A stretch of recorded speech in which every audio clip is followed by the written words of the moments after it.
Três, quatro. Vê os cravos nas mãos, seu corpo a sofrer naqueles momentos de dor.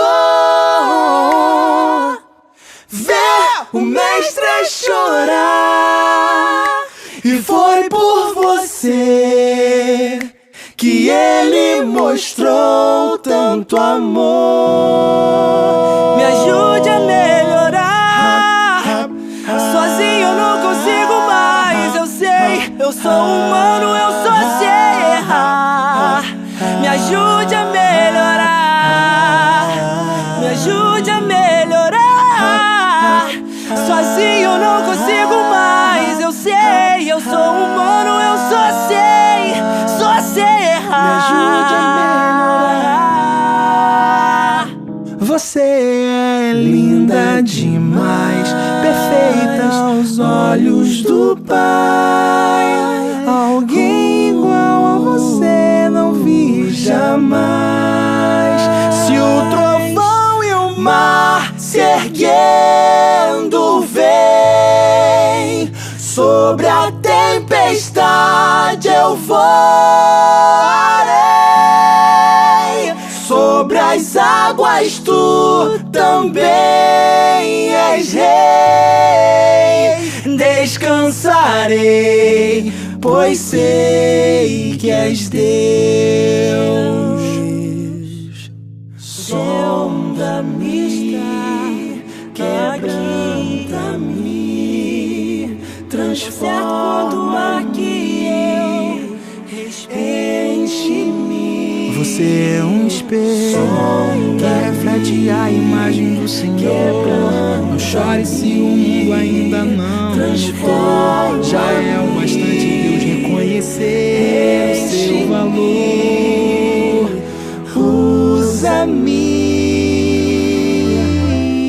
Encontrei a calmaria do lugar que sopra o vento da paz, bem junto às águas tranquilas. Sou estrangeiro, mas compreendo que o eterno lar começa no momento em que vivo para te encontrar. Hoje encontrei em ti, encontrei o meu lugar, o meu lugar. Encontrei o meu lugar, o meu lugar. Encontrei o meu lugar,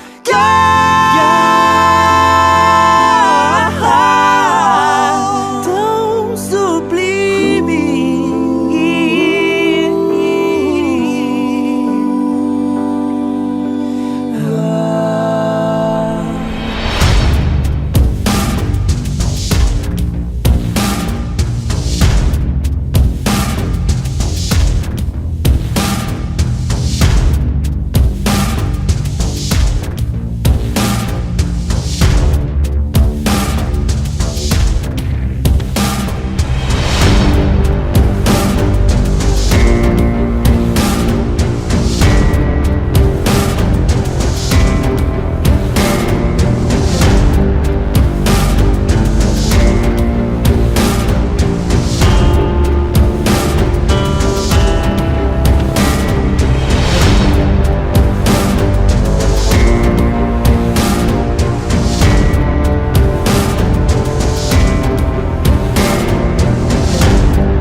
Olá, graça e paz, boa noite a todos. Estamos retornando para o encerramento do 7º módulo Combatendo a Ansiedade, com o tema principal Inquietação. Mas antes, gostaria de dar boas-vindas aos irmãos e irmãs que estarão acessando posteriormente. Bom dia, boa tarde ou boa noite. Não sei exatamente o horário do clique, mas eu creio poderosamente que há de edificar a sua vida, que há de restaurar a sua fé, a sua confiança naquele que é fiel para cumprir aquilo que prometeu. Nossos corações estão inquietos até que encontrem descanso em Ti. Nunca antes houve tanto de nós sentido a inquietude que Agostinho descreveu nessa famosa frase. Mas qual é a solução para a nossa falta de descanso verdadeiro? Com esse propósito de 3 dias, irá mostrar a solução. Passa por enxergar a antiga prática do descanso sabático através de uma nova perspectiva, através da ótica dele, Jesus, nossa verdadeira fonte de paz. E neste último dia trago uma reflexão antes de meditarmos nas Escrituras. Ontem vimos como Jesus ressignificou a ideia do descanso sabático como um presente para ser aproveitado ao invés de uma lei a ser observada. Então, se o sábado foi, nas palavras de Jesus, feito para servir as pessoas, Marcos capítulo 2, versículo 27, a pergunta é: do que o homem precisa? Como vimos no primeiro dia deste propósito, precisamos de um remédio para a inquietude, que é substituir regularmente maus hábitos que são fontes de preocupação por tarefas revigorantes, dando graças e nos relembrando de como a entrega de Jesus Cristo na cruz nos libertou da pressão de trabalharmos até a exaustão. Cada pessoa pode tirar este tempo de descanso em momentos diferentes e de maneiras diferentes. Como a nova aliança em Jesus, não estamos mais presos em um dia específico da semana para descansar da nossa inquietação. Você pode repousar ou descansar toda a noite após colocar as crianças para dormir, ou nas férias de verão, a cada ano, ou tradicionalmente em um determinado dia da semana. Minha família e eu aceitamos o presente do descanso sabático todo domingo quando nos dedicamos a fazer apenas coisas que são revitalizantes e tentamos, da melhor forma possível, cortar tudo que traz cansaço. Ficamos longe dos smartphones, comemos nossas refeições favoritas, passamos mais tempo meditando na palavra de Deus e aproveitamos o tempo com familiares e amigos mais próximos. Mas a coisa mais importante para mim neste processo é que, por um dia, suspendemos de propósito qualquer assunto que possa trazer o mínimo de preocupação. Isso significa não falar sobre ideias para o próximo propósito, não planejar as próximas férias e não discutir compromissos para a próxima semana. Por um dia, da melhor maneira que conseguimos, nós simplesmente descansamos e apreciamos as belas coisas, obras e pessoas que Deus nos deu, sem gastar energia com mais nada. Assim que minha esposa e eu começamos a praticar o sábado, há alguns anos, ficou bastante claro que o Senhor Jesus falou que o sábado era para o homem e não o contrário. O descanso sabático é uma oportunidade de descansar da pressão incessante que o mundo faz para sermos batedores de metas, resolvedores de problemas, produtores de conteúdo, aplicados, conectados e fazedores de coisas todo o tempo. É um tempo para olharmos para a nossa vida, trabalho e para a cruz e dizermos com contentamento: isso é o suficiente. Este tipo de descanso não veio fácil para mim, nem perto disso, mas quanto mais eu praticava essas pausas regulares, menos agitado e ansioso eu me tornava. Se você é agitado como eu, te encorajo a ouvir Jesus te dizendo que o descanso sabático é para você. Não é mais uma obrigação legalista, é um presente tão importante hoje como nunca foi. Eu oro para que você aceite isso. Amém? No livro de Marcos, capítulo 2, versículos 23 a 28, a palavra diz: ora, aconteceu atravessar Jesus. em um dia de sábado às searas, e os discípulos, ao passarem, colhiam espigas. Advertiram-nos os parasitas. Advertiram-no os fariseus. Vê por que fazem o que não é lícito ao sábado? Mas ele lhes respondeu: nunca leste o que fez Davi quando se viu em necessidade e teve fome, e ele e seus companheiros? Como entrou na casa de Deus no tempo do sumo sacerdote Abiatar e comeu os pães da proposição, os quais não é lícito comer senão os sacerdotes? E deu também aos que estavam com ele? E acrescentou: o sábado foi estabelecido por causa do homem, e não o homem por causa do sábado, de sorte que o Filho do Homem é o Senhor também do sábado. Jesus sempre foi abordado pelos fariseus e escribas e era considerado por eles um transgressor da lei e agitador. No texto de Marcos vemos uma abordagem sobre o sábado. Nessa ocasião, Jesus está no campo com seus discípulos, que, com fome, comem os grãos das espigas de milho, violando assim o sábado. Desde os primórdios da igreja, os cristãos se juntavam para louvar a Deus no domingo, o dia do Senhor, que foi o dia da ressurreição de Jesus.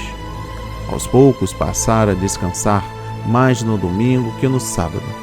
Esta mudança não foi considerada errada, pois o importante era ter um dia para descansar, independentemente do nome desse dia. Os fariseus e mestres da lei tinham uma ideia errada sobre o sábado.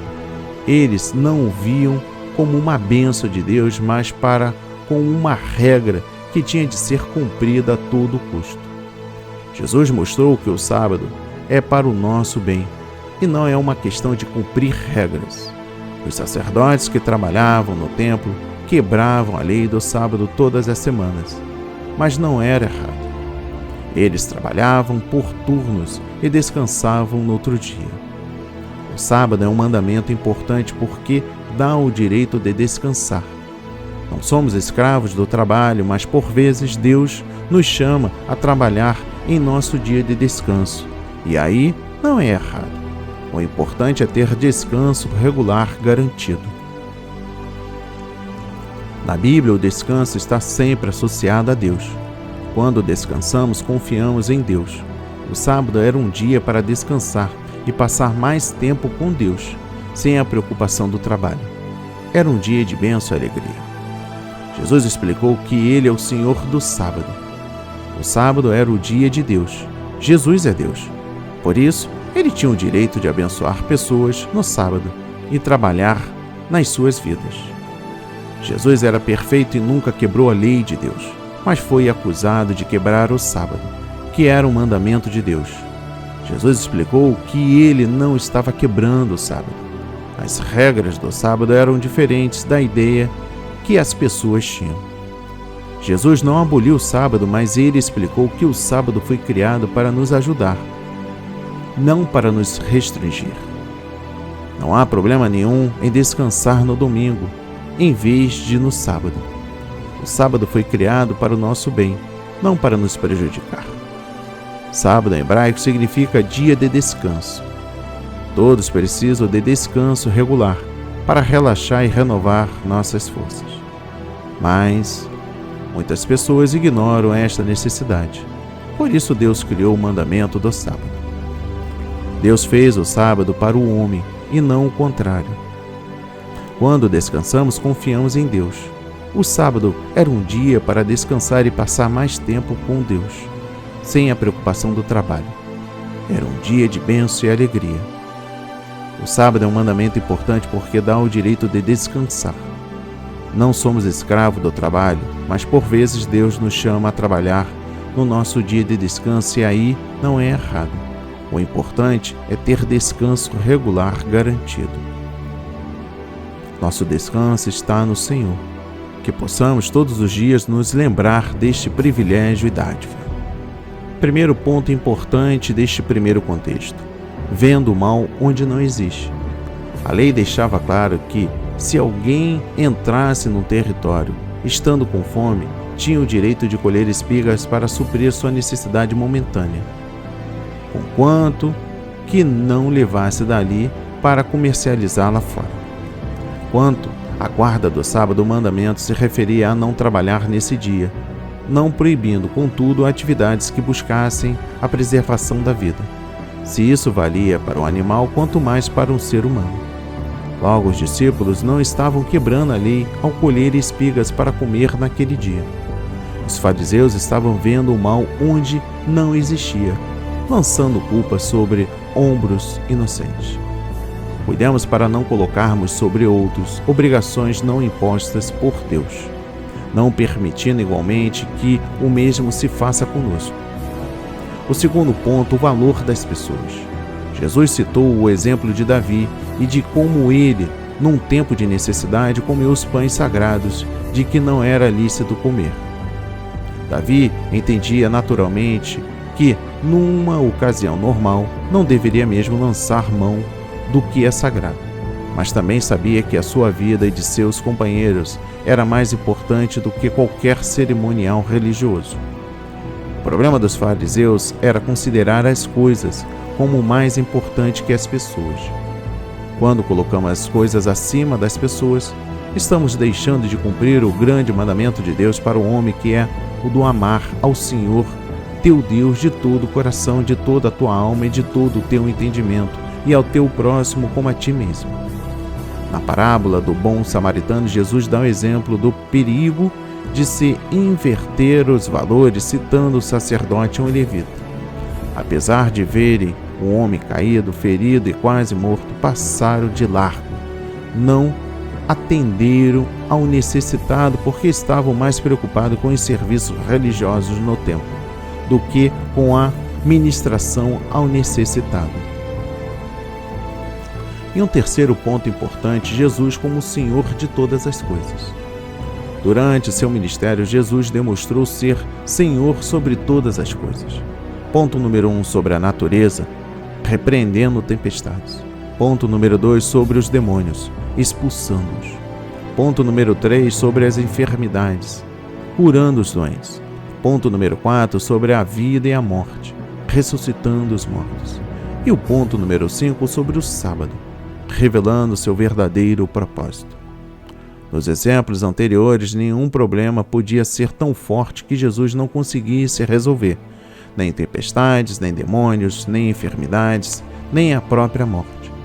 Todos teriam de se render a seus pés, incluindo a própria guarda do sábado.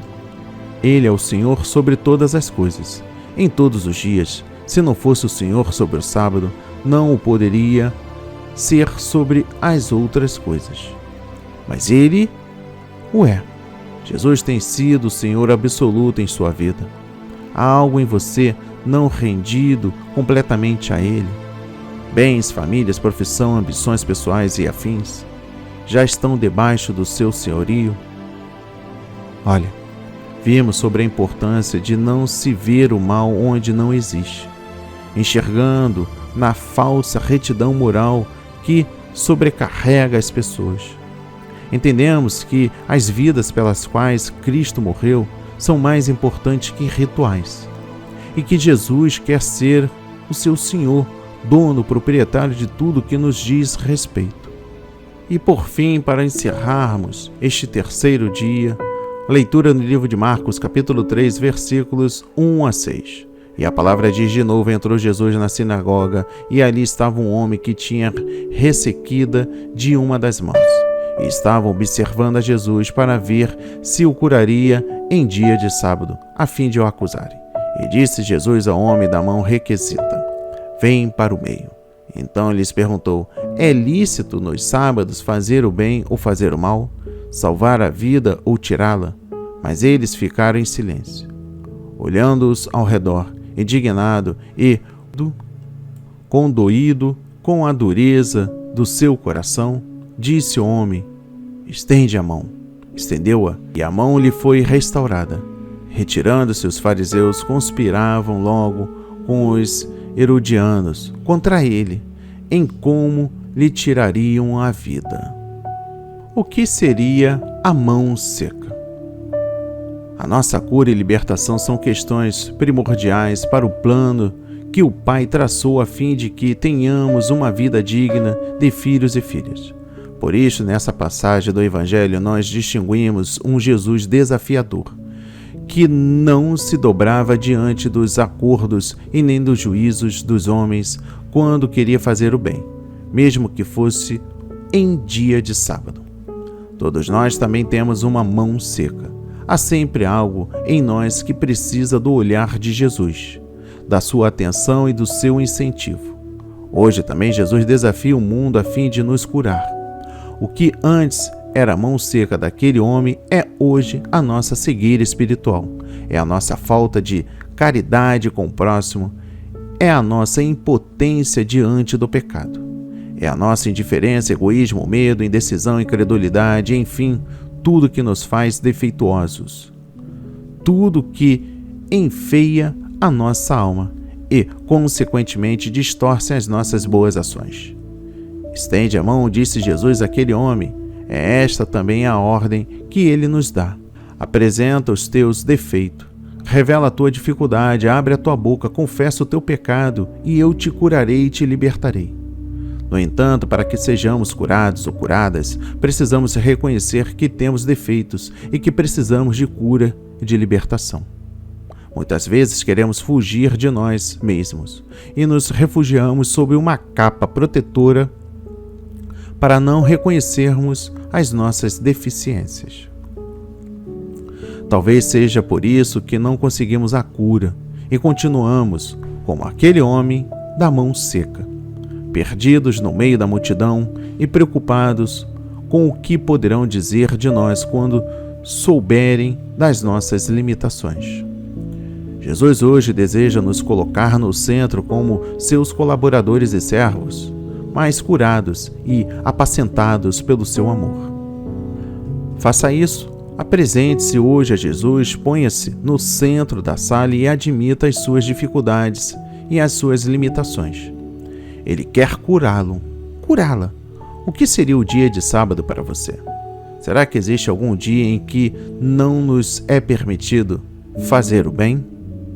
Nada neste mundo pode impactar e transformar tanto a sua vida como o Evangelho. Você não pode ficar indiferente ao Evangelho. Os fariseus e os herodianos se posicionaram contra Jesus para matá-lo. Mas, ao mesmo tempo, multidões de todos os lados viram a Jesus e ele recebeu as pessoas, curou os enfermos e libertou os endemoniados. De que lado você está? Do lado daqueles que rejeitam a Cristo ou do lado daqueles que veem a Cristo para serem curados, libertos e salvos? A palavra de hoje foi semeada em corações quebrantados para a honra e a glória do Senhor. Assim seja, assim diz o Senhor. Amém, amém e amém. Graças a Deus, graças a Deus, graças a Deus, graças a Deus. Senhor Jesus, quantas vezes nos escondemos, fugimos, nos refugiamos, nos colocamos contra a sua própria vontade. São as dificuldades financeiras no relacionamento, as dívidas, saúde, que nos levam, que nos remetem a um estado doentio da ansiedade. E a mensagem de hoje, ela foi curta e até um pouco diferente do que tratamos. Aqui fala sobre a importância de se aproveitar a vida, da importância do descanso, do famoso desligar o botão, o disjuntor,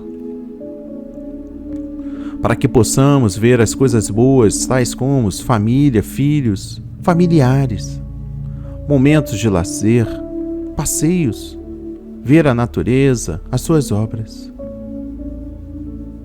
Para que também tenhamos um momento para que reflitamos as nossas atitudes, o que nós temos de busca para o futuro próximo. Que nesta noite vidas sejam alcançadas, que vidas sejam tocadas, porque, devido ao seu alto teor de egoísmo, não conseguem a cura e continuam como naquele homem a mão seca. perdidos no meio de uma multidão de hipócritas, egoístas, soberbos. Eu sei que neste exato momento o Senhor nos convida, o Senhor nos coloca no centro da sua vontade, como seus filhos, colaboradores e servos, mas com o objetivo único de nos curar, de nos apacentar, de restaurar. Permita que a palavra, meu irmão, minha irmã, de hoje seja semeada em seu coração para a honra e a glória do Senhor.